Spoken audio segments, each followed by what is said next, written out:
नमस्कार, म डाक्टर स्मृति Shakya, consultant cardiologist.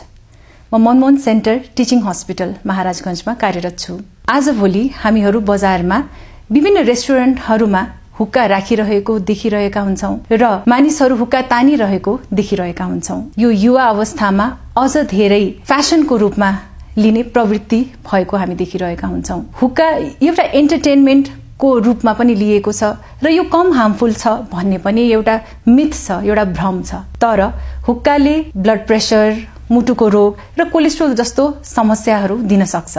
यसले आफूलाई मात्र होइन, आफू वरिपरिका साथीहरूलाई पनि नराम्रो असर गर्ने गर्दछ। त्यही भएर हुक्का मात्र होइन, ई सिगरेट अथवा अरू कुनै पनि सुर्तीजन्य पदार्थहरू नलिनुहोला र मद्यपानको सेवन पनि नगर्नुहोला। यसको साथै आफ्नो जीवनशैलीलाई अनुशासित बनाउनुहोला, खानेकुरा स्वस्थकर बनाएर व्यायाम पनि गर्नुहोला।